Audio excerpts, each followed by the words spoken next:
दोस्तों, आज की वीडियो में हम 20 चैप्टर कवर करने वाले हैं जो आपकी इकोनॉमिक कंडीशन को स्ट्रांग बनाएगी। आप पैसे कमाने की साइकोलॉजी को बड़ी आसानी से समझ पाएंगे। ये वीडियो आपकी लाइफ में बड़ी बदलाव लाएगी और आपको आर्थिक रूप से सक्षम बनाएगी। तो दोस्तों, अंत तक इस समरी वीडियो को जरूर देखिए। तो चलिए दोस्तों, शुरू करते हैं आज की summary video. Chapter 1, no one's crazy.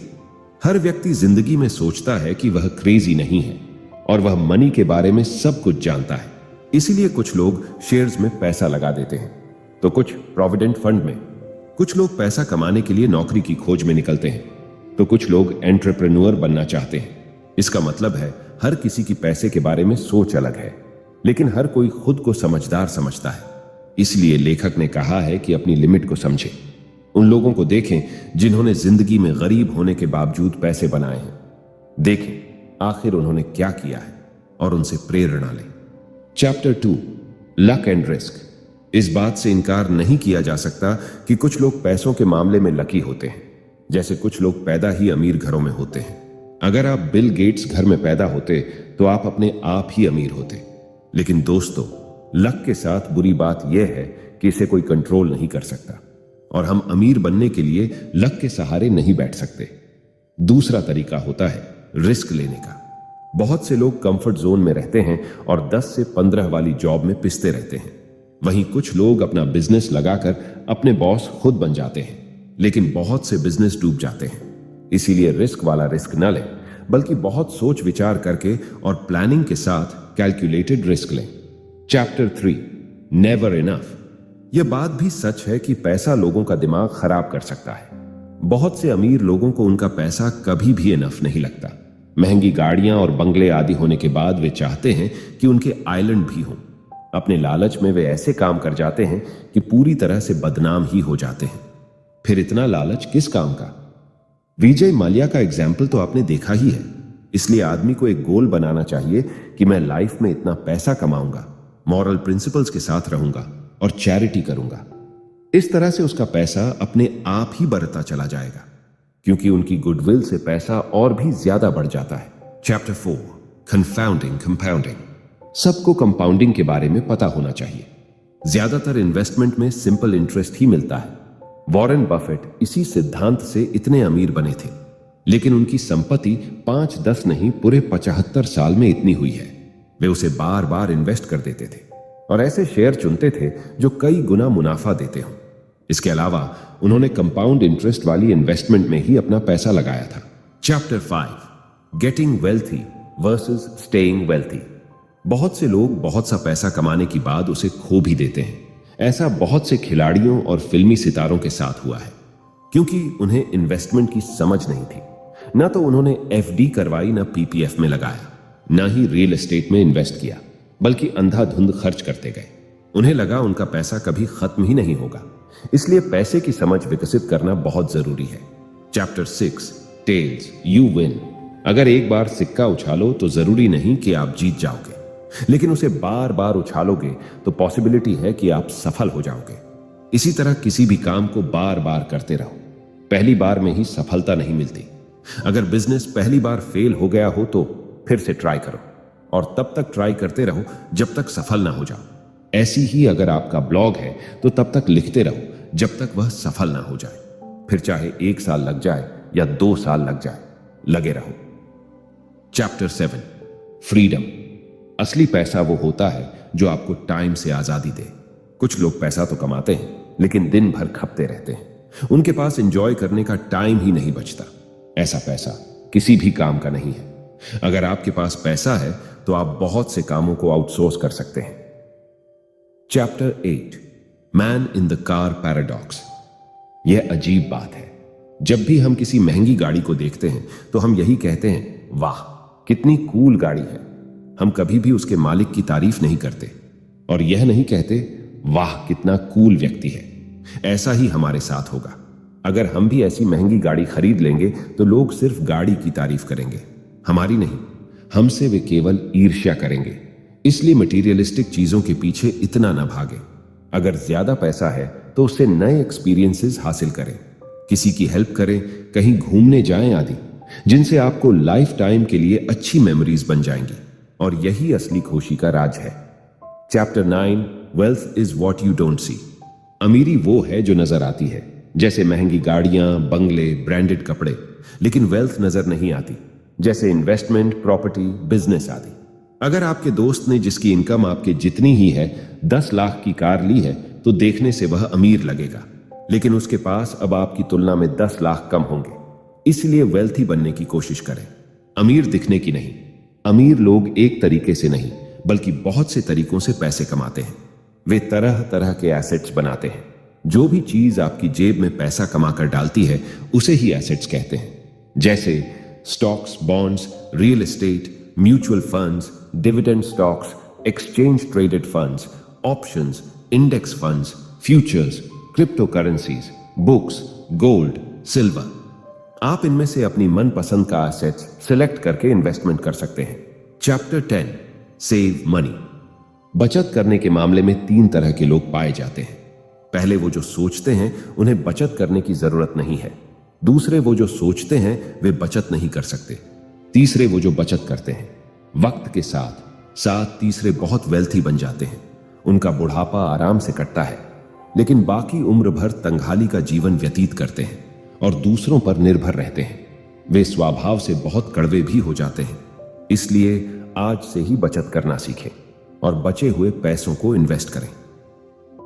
Chapter 11, reasonable और रैशनल। कुछ लोग इतना सोच विचार करते हैं कि कुछ कर ही नहीं पाते। वे रैशनल होने के चक्कर में हर चीज में परफेक्शन लाने की सोचते हैं। थोड़ी सी भी कमी रहने पर उस काम को आगे नहीं बढ़ाते। ऐसा करने के बजाय आप यह देखें कि आपने जो प्लान किया है उससे काम चल जाएगा या नहीं। लाखों कमाने वाले ब्लॉग के बारे में सोचते रहने से अच्छा है कि शुरू में हजारों कमाने वाला ब्लॉग बना लिया जाए, फिर चाहे उसमें कोई कमी ही क्यों ना रह गई हो। एक बार आप पहला ब्लॉग बना लें, उसके बाद उससे जो थोड़ी बहुत इनकम होगी उसे इन्वेस्ट करके दूसरा ब्लॉग शुरू कर लें। ऐसे ही स्टॉक्स में लॉन्ग टर्म के लिए इन्वेस्ट करें, क्योंकि उनमें हर महीने उतर चढ़ाव आते रहते हैं, लेकिन लंबे समय में वे प्रॉफिट ही देते हैं। Chapter 12, surprise. इंसान को जिंदगी में हमेशा सरप्राइज के लिए तैयार रहना चाहिए। ऐसा ही पैसे को लेकर भी आपको सरप्राइज मिल सकता है। बहुत से लोग कोरोना के पहले शेयर मार्केट में बहुत अच्छा पैसा कमा रहे थे, लेकिन अचानक से कोरोना आ गया और सारा मार्केट धड़ाम से गिर गया। बहुत से लोगों को लॉस हुआ, लेकिन बाद में फिर से मार्केट ऊपर चला गया था। ऐसे ही किसी कंपनी को जिसे आप बहुत अच्छा समझ रहे हो और उसमें कोई घोटाला कर दे तो वह डूब जाती है और आपका पैसा भी डूब सकता है। इसलिए हमेशा चौकन्ने रहें। Chapter 13, room for error. पैसा कमाने के दौरान हर किसी से एरर हो सकता है, लेकिन उससे बहुत कुछ सीखने को भी मिलता है। गलती से होने वाले नुकसान से बचने के लिए आप हमेशा अपने पास कुछ रिजर्व कैश रखें। सारा पैसा एकदम इन्वेस्ट न कर दें। वॉरेन बफे ने कहा है, cash is the king. Yes bank का शेयर जब गिरा था तो बहुत से इन्वेस्टर्स को नुकसान हुआ था, लेकिन कुछ लोगों के पास कैश बचा था। उन्होंने गिरे हुए दाम पर शेयर खरीद लिए और एवरेज कर लिया। इससे उनका नुकसान कम हो गया। इसलिए बुरे समय के लिए कुछ फंड जरूर रखें। Chapter 14, you'll change. समय के साथ हर इंसान बदल जाता है। शरारती बच्चा आगे चलकर एक जिम्मेदार इंसान भी बन जाता है और शरीफ बाद में बदमाश भी बन सकता है। ऐसे ही जो भी सपने और गोल हमने आज बनाए हैं, हो सकता है वे पूरे ना, लेकिन फ्यूचर में हम कुछ नया भी कर सकते हैं। अपने पास्ट में न जीते रहें। यह ना सोचें कि स्कूल या कॉलेज में आपके मार्क्स तो बहुत कम थे, आप अच्छे स्टूडेंट नहीं थे। इससे कोई फर्क नहीं पड़ता। आपका फ्यूचर आपके पास्ट पर निर्भर नहीं होता। आप जब चाहें अपना फ्यूचर बना सकते हैं। कोई भी कभी भी छोटा सा बिजनेस लगाकर लाखों करोड़ों कमा सकता है। जैसे कुल्हड़ कंपनी के ओनर सिर्फ चाय की फ्रेंचाइज लगाकर करोड़ों कमा रहे हैं। इतना तो डॉक्टर्स भी नहीं कमाते, और चाय बेचने के लिए आपके मार्क्स किस काम आते हैं। इसलिए समाज ने जो अनाप शनाप आपके दिमाग में भर रखा है उसे बाहर निकाल दें। असली किताबें पढ़ें और नया ज्ञान हासिल करें। Chapter 15, nothings free. पैसे से ही पैसा बनता है, फ्री में कुछ भी नहीं आता। अगर आपको कुछ बड़ा करना है और आपके पास पैसे नहीं हैं, तो पहले कुछ साल जॉब कर लीजिए। बहुत से सुपरस्टार कभी छोटी मोटी जॉब करते थे। उस पैसे से ही उन्होंने उचित ट्रेनिंग ली और पोर्टफोलियो आदि बनवाए। ऐसे ही बिजनेस के लिए भी पैसा चाहिए होता है। शुरू में ऐसा बिजनेस शुरू कर सकते हैं जो कुछ हजार में ही शुरू हो सके, बाद में उसे स्केल अप कर सकते हैं। Chapter 16 you and me. पैसा कभी भी अकेले नहीं कमाया जाता, आपको हमेशा दूसरों की हेल्प लेनी ही पड़ेगी। अगर आप इंट्रोवर्ट हैं तो भी आपको दूसरों से डील करना सीखना होगा। जितना आप मी को इंपॉर्टेंस देते हैं उतना ही दूसरे यानी यू को भी दें। दूसरे की रिस्पेक्ट करें। अच्छे टैलेंटेड लोग हमेशा रिस्पेक्ट के भूखे होते हैं। उनके सामने अपनी ईगो ना दिखाएं, तभी वे आपके लिए दिल से काम करेंगे। Chapter 17 the seduction of pessimism. आशावादी होना अच्छा है, हर कोई हमें ऑप्टिमिस्टिक बनने के लिए कहता है, लेकिन ब्लाइंड ऑप्टिमिज्म किसी काम का नहीं होता। यह हमें ले भी डूबता है। कोई बच्चा पढ़ाई ना करे लेकिन आशा रखे कि पास हो जाएगा, तो क्या ऐसा होगा? अगर किसी में टैलेंट ना हो और बॉलीवुड चला जाए तो क्या होप के भरोसे सफल हो पाएगा? इसीलिए पेसिमिज्म भी जरूरी है। ये देखें कि कौन सा काम मुश्किल है या आसानी से नहीं होगा, फिर उसमें अपनी स्किल डेवलप करने के लिए लगातार मेहनत करें। इसलिए ऑप्टिमिज्म और पेसिमिज्म में बैलेंस बनाकर चलें, तभी सफल होंगे। Chapter 18 when you will believe anything. हमारी कॉग्निशन यानी समझने की शक्ति में हमेशा एरर होता है। जैसे बहुत से लोग जो न्यूज में सुनते हैं उसे सच ही मान लेते हैं, जबकि उसमें से ज्यादातर चीजें मैनिपुलेट की गई होती हैं। ऐसे ही न्यूज़पेपर्स में कई बार कंपनीज गलत लेख भी पब्लिश करवा देती हैं ताकि लोग उनके शेयर खरीद सकें। बाद में वे डूब जाते हैं। इसलिए हर चीज पर आंख बंद कर विश्वास न करें। खुद कंपनी की बैलेंस शीट आदि डॉक्यूमेंट्स एनालिस करें। Chapter 19 all together now. इस चैप्टर में ऊपर दिए गए चैप्टर्स को समराइज किया गया है और कुछ टिप्स दिए गए हैं। हमेशा हम्बल रहें, ईगो न पालें। ऐसे फाइनेंशियल डिसीजन लें जिनसे आपको मेंटल पीस मिले। टाइम की पावर को समझें। एकदम से कोई रिच नहीं बनता। फेलियर को एक्सेप्ट करना सीखें। कभी हिम्मत न हारें।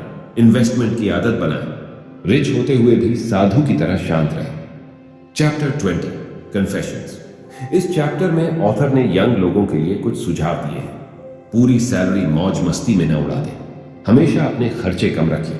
लो कॉस्ट चीजों में खुशी ढूंढें, जैसे एक्सरसाइज, रीडिंग, लर्निंग, हॉबीज आदि। कभी भी कर्ज लेकर घर न खरीदें। पहले उसकी एफडी करके कुछ सालों तक बढ़ने दें।